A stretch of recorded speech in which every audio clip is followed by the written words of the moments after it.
Hello viewers, আসসালামু আলাইকুম। 99% ট্রেডাররা শুধুমাত্র লস করে কোনো ট্রেডে পারফেক্টভাবে এন্ট্রি নিতে না পারার কারণে। আজকে সেই বিষয়টা আমি আপনাদেরকে দেখিয়ে দেবো কিভাবে আপনারা কোনো ট্রেডে একবারে পারফেক্টভাবে এন্ট্রি নিয়ে নেবেন। এর আগেও আমি একটা ভিডিওতে আপনাদেরকে দেখিয়েছিলাম। আপনারা যদি আমাদের চ্যানেলে চলে আসেন তাহলে দেখতে পারবেন এই ভিডিওতে আমি পারফেক্টভাবে কিভাবে এন্ট্রি নেবেন সেই বিষয়ে কিন্তু এখানে আলোচনা করেছি। মাস্ট বি যারা দেখেন নাই এই ভিডিওটা অবশ্যই চেক আউট করবেন। সো চলুন, আজকে আপনাদেরকে দেখাবো কিভাবে আপনারা পারফেক্টভাবে এন্ট্রি নেবেন। কোনো ট্রেডে অবশ্যই মনে রাখবেন, আপনি যখন এন্ট্রি নিতে যাবেন, কোনো ট্রেড প্লেস করবেন, অবশ্যই যে পেয়ারে আপনি যাচ্ছেন ওই পেয়ারে আপনি অবশ্যই আর যে ডেইলি টাইম ফ্রেম আছে সেখানে আপনি অবশ্যই চলে যাবেন। যাওয়ার পরে দেখুন, সর্বপ্রথম আপনি হাই টাইম ফ্রেমে যাওয়ার পরে আপনি আপনার নিজের মতো করে আপনি প্রেডিকশন করবেন মার্কেট কোন দিকে যেতে পারে।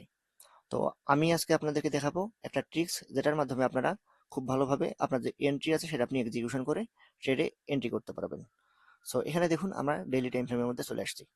আমরা কি করব, এই যে একটা দুইটা এবং তিনটা এটা পাশাপাশি আছে এবং আমরা দেখতেছি এটা কিন্তু প্লেস মতোই আছে এই তিনটা ক্যান্ডেল।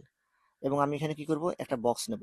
বক্স নিয়ে এটার যে আপার আছে উপরে, এই যে মাঝখানে ক্যান্ডেলের যে উপরটা আছে এখানে উপরে ধরে এখানে নিচে যে উইক আছে এই নিচের উইক পর্যন্ত এখানে মার্কিং করে দেব। ওকে, প্রথম স্টেপের কাজ আমার এখানে কমপ্লিট। এবং এই বক্সটা দেখুন, এই বক্সে যে এই যে মিডল পজিশন আছে এই মিডল পজিশনে আমি এখানে একটা ট্রেন লাইন এঁকে দেবো।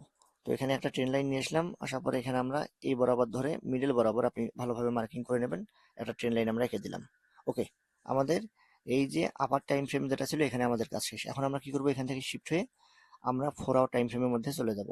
ওকে, আমরা 4 আওয়ার টাইম ফ্রেমের মধ্যে চলে আসছি। এখন দেখুন এই বক্সের মধ্যে কিন্তু এখানে ক্যান্ডেলগুলো সবগুলো চলে আসছে। একটা বিষয় এখানে খেয়াল করুন, আমরা কিন্তু এই যে লিকুইডিটি সুইপের যে অপশনগুলো এগুলো কিন্তু মার্কিং করি নাই। আমরা বড় যে টাইম ফ্রেম আছে সেখানে কিন্তু মার্কিং করছি এবং এই বিষয়গুলো কিন্তু অটোমেটিক্যালি এখানে চলে আসছে। সো এই ভিডিওটা কন্টিনিউ করতে থাকেন, সামনে আরো অনেক কিছু দেখবেন। তো এখানে দেখুন, আসা পরবর্তীতে এই যে মিডলে একটা পজিশন আমরা এখানে ট্রেন লাইন নিয়েছি অথবা এখানে একটা মার্কিং জোন নিয়েছি। তো আমরা দেখলাম কি এই পজিশনটাতে এসে মার্কেট বারবার কিন্তু নিচের দিকে চলে আসতেছে এবং আবারও হচ্ছে মার্কেট যখন এই পজিশনগুলোতে আসছে তখন মার্কেট আস্তে আস্তে আবারও উপরের দিকে চলে যাচ্ছে। ওকে, তো আমরা কি করবো, এখান থেকে আমরা আরো শর্টার টাইম ফ্রেমে চলে যাব আমাদের এন্ট্রি পারফেক্ট ভাবে নেওয়ার জন্য। আমরা এখান থেকে চলে যাব 1 আওয়ার টাইম ফ্রেমের মধ্যে। এখানে আসলে আমরা লিকুইডিটি সুইপগুলো আরো ভালোভাবে দেখতে পারবো এবং চার্টটা আমাদের নিজেদের মতো করে দেখে নেব। ওকে, সো দেখুন আমরা কিন্তু 1 আওয়ার টাইম ফ্রেমের মধ্যে চলে আসছি। এখানে যদি আমরা দেখি, মার্কেট এই পজিশনে এসে কনসলিডেট করছে এবং এটা ব্রেক দিয়ে উপরে যাওয়ার চেষ্টা করলেও পারে নাই, নিচের দিকে চলে আসছে। মার্কেট আবারও একটা কিন্তু এখানে উপরে হাই লাগানোর চেষ্টা করছে, বাট পারে নাই, মার্কেট এখানে ফল করছে। দেন দেখুন মার্কেট কিন্তু নিচে এই পজিশনে আবার আসছে, এখানে লিকুইডিটি সুইপ করছে, দেন আবারও উপরের দিকে গিয়েছে এবং মিডল বরাবর এখন বর্তমানে এখানে আছে। তো এখন কথা হচ্ছে, মার্কেট যখনই এই নিচের দিকে এই পজিশনগুলোতে আসবে, 1 ঘন্টা টাইম ফ্রেমের কথা বলতেছি, আপনি যখন কোনো এন্ট্রি নেবেন তখন আপনি 1 ঘন্টা টাইম ফ্রেমে দেখবেন লিকুইডিটি সুইপ করা হয়েছে কিনা। ওকে, লিকুইডিটি যখন সুইপ করা হয়েছে আপনি এন্ট্রি এক্সিকিউশন করার চেষ্টা করবেন। আশা করতেছি বুঝতে পেরেছেন। এজন্য আপনাকে আরো শর্টার টাইম ফ্রেমে যেতে হবে।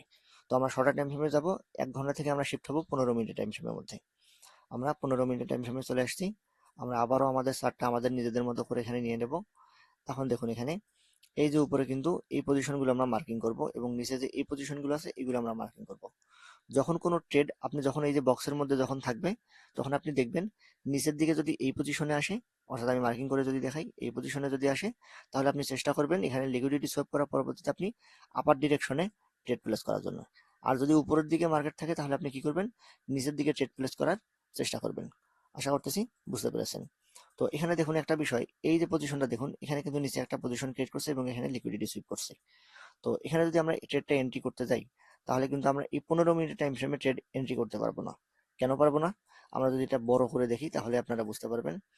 তো এই যে দেখুন এই পজিশনটা যদি আমরা এখানে মার্ক করি, আমরা এখানে হাইটা মার্ক করবো, এখানে লিকুইডিটি সুইপ করছে এই পজিশন পর্যন্ত এবং এখান থেকে মার্কেট এই পজিশন পর্যন্ত উঠছে। তো 15 মিনিটের টাইম ফ্রেমে এই পর্যায়ে পর্যন্ত আসছে, এখানে কিন্তু প্রায় 100 পিপসের মতো হয়ে যায়। তো 100 পিপসে তো আমরা মোটামুটি আমাদের যে ফার্স্ট টিপি আছে সেটাতেই আমাদের হয়ে যায়। তো আমরা কি এখানে এন্ট্রি করবো এইভাবে 15 মিনিটের টাইম ফ্রেমে দেখে? না, করব না। আমরা কি করব, এটাই অবস্থা থাকবে, আমরা চলে যাব এখান থেকে 5 মিনিটের টাইম ফ্রেমের মধ্যে। ওকে, তো 5 মিনিট আসা পরবর্তীতে দেখুন এখানে এই যে নিচের দিকে এই পজিশনে আসা পরবর্তীতে কিন্তু মার্কেট এখানে একটা কিন্তু ক্যান্ডেল নিচের দিকে নামাই দিয়েছে এবং এখানে লিকুইডিটি সুইপ করে একটা রেড ক্যান্ডেল কিন্তু এখানে বিয়ারিশ ক্যান্ডেল তৈরি করছে। বিয়ারিশ ক্যান্ডেলটা কিন্তু এই পজিশনটাতে কিন্তু এখানে শেষ করছে এবং একটা কিন্তু এখানে গ্রিন ক্যান্ডেল তৈরি করছে ওই যে 100 পিপসের কাছাকাছি। সো এই যে 100 পিপসের কাছাকাছি যেটা বললাম এই পজিশনটা, তো এখানে তো আমরা এন্ট্রি করতে পারবো না, আমরা কি করবো, আরো শর্টার টাইম ফ্রেমে যাব। এখান থেকে আমরা চলে যাব 3 মিনিট টাইম ফ্রেমের মধ্যে। তো আমরা যদি 3 মিনিটের টাইম ফ্রেমে এখানে চলে আসি, আমরা আবারও এখানে জুম করে দেখব। এখানে দেখুন আগের থেকে কিন্তু কিছুটা কমে গিয়েছে। এই যে এখানে আপনাদেরকে 100 পিপসের কথা বলেছিলাম, এই যে 100 পিপস কিন্তু এখানে আর নাই। এখন কিন্তু এটা কিন্তু কমে আসছে, এই যে কমে কিন্তু এই পর্যায় পর্যন্ত কিন্তু আসছে। সো আমরা কি করব, এখান থেকে আরো আমরা লোয়ার টাইম ফ্রেমে যাব 1 মিনিটে। ওকে, তো 1 মিনিটে যদি আমরা যাই তাহলে দেখতে পারবো এখানে। ওকে, তো দেখুন আমরা কিন্তু এখানে 1 মিনিটের টাইম ফ্রেমের মধ্যে চলে আসছি। আচ্ছা, তো 1 মিনিটের টাইম ফ্রেমে আসার পরবর্তীতে দেখুন আমাদের কিন্তু গ্রিন ক্যান্ডেলের যে এখানে সিগন্যাল ছিল আমাদের, যেটা কনফার্মেশন ছিল, সেটা কিন্তু এই লেভেলে ছিল, যেটা প্রায় 100 পিপসের কাছাকাছি। কিন্তু এখন কিন্তু আর ওই পর্যায় পর্যন্ত থাকলো না। যখন আমরা এখানে আসলাম, এখন দেখুন এই যে এখানে কিন্তু পুরো যে এখানে ক্যান্ডেলটা ছিল সেটা কিন্তু খালি করে দিয়েছে, দিয়ে এখানে একটা আপনার হচ্ছে এখানে বুলিশ ক্যান্ডেল তৈরি করছে, দেন এখানে আরেকটা তৈরি করছে। তাহলে আমরা কি করতেছি, এই পজিশনটা যখন ব্রেক করে দিতেছে, এই যে এই পজিশনে কিন্তু আমরা এখানে এন্ট্রিটা তৈরি করে আমাদের যে স্টপ লস আসে সেটা কিন্তু আমরা এই লিকুইডিটির নিচে লাগাতে পারতেছি, অথবা আমরা কিন্তু এখানে রাখতে পারতেছি। সো যদি এরকম পজিশন তৈরি হয়, যদি ক্রিয়েট হয়, তাহলে দেখুন আমাদের 100 পিপস থেকে এটা কিন্তু নিচে চলে আসতেছে। আমরা যদি এটা ধরে একটু নিচের দিকে নামাই তাহলে কিন্তু এই পর্যায়ে আসতেছে, আমরা এখানে এন্ট্রি করতেছি। তাহলে প্রায় আমাদের এখানে 17 পিপসের মতো এখানে কিন্তু বেঁচে যাচ্ছে, যেটাতে যদি আপনার হচ্ছে $100 স্টপ লস থাকে, তাহলে কিন্তু আপনার এখানে স্টপ লস লাগবে তখন $30 কাছে। সো এভাবে আমরা পারফেক্টলি কিন্তু এন্ট্রি গুলো করবো। আশা করতেছি আমার কথাগুলো আপনারা বুঝতে পেরেছেন। সো অবশ্যই মনে রাখবেন যে যেভাবে আপনাদেরকে দেখানোর চেষ্টা করেছি ওইভাবে আপনারা ট্রেডগুলো এক্সিকিউশন করবেন। আশা করতেছি এভাবে করলে আপনাদের যে ট্রেডগুলো আছে এগুলো খুব ভালোভাবে আপনারা এন্ট্রি নিতে পারবেন এবং আপনাদের লস হবে না। এটাকেই মূলত পারফেক্ট এন্ট্রি আপনি বলতে পারেন। এখন কথা হচ্ছে মাঝখান দিয়ে যে এই যে একটা আমি এখানে ট্রেন লাইন আপনাদেরকে এঁকে দিয়েছিলাম, এই মাঝখানে ট্রেন লাইনটা তাহলে কাজ কি? এখন আপনাদেরকে বলি শুনুন। মাঝখানে যে ট্রেন লাইনটা আছে, এই মাঝখানে ট্রেন লাইনটা যতক্ষণ আপনার মাঝখান বরাবর এই পজিশনে মার্কেট থাকবে, আপনি কোনোভাবে ট্রেড প্লেস করবেন না। আপনার ইচ্ছা হলেও করবেন না, যে কোনোভাবে এনিহাও আপনি চাইলেও এখানে আপনি কখনো ট্রেড প্লেস করবেন না। তো যদি আপনাদেরকে আরো মার্কিং করে দেখাই বুঝতে পারবেন, একটু বড় করে নিচ্ছি। তো এই যে আমরা ট্রায়াঙ্গেল আরেকবার নিলাম, নিয়ে এই কোন পজিশনটা আপনার হচ্ছে এই এখান থেকে এই যে এই পজিশনের মধ্যে মার্কেট যখন থাকবে, এই পজিশনের মধ্যে আপনি কখনো ট্রেড প্লেস করবেন না। তাহলে আপনি স্টপ লসের হাত থেকে বেঁচে যাবেন এবং আপনার যে এন্ট্রি আছে সেটা পারফেক্ট ভাবে হয়ে যাবে এবং আপনিও একজন প্রফিটেবল ট্রেডার হয়ে উঠতে পারবেন ইনশাআল্লাহ। সো এই ছিল আজকের মতো, আশা করতেছি ভিডিওটা বুঝতে পেরেছেন। এরপরেও যদি আপনার কোনো কনফিউশন থাকে অবশ্যই আমাদেরকে কমেন্ট বক্সে জানিয়ে দিতে পারেন এবং সেই সঙ্গে আমাদের টেলিগ্রাম চ্যানেলে জয়েন হতে পারেন। আমাদের টেলিগ্রাম চ্যানেলের লিংক এই ভিডিও ডিসক্রিপশন বক্সে দেওয়া থাকবে। ভালো থাকবেন সকলেই। আসসালামু আলাইকুম।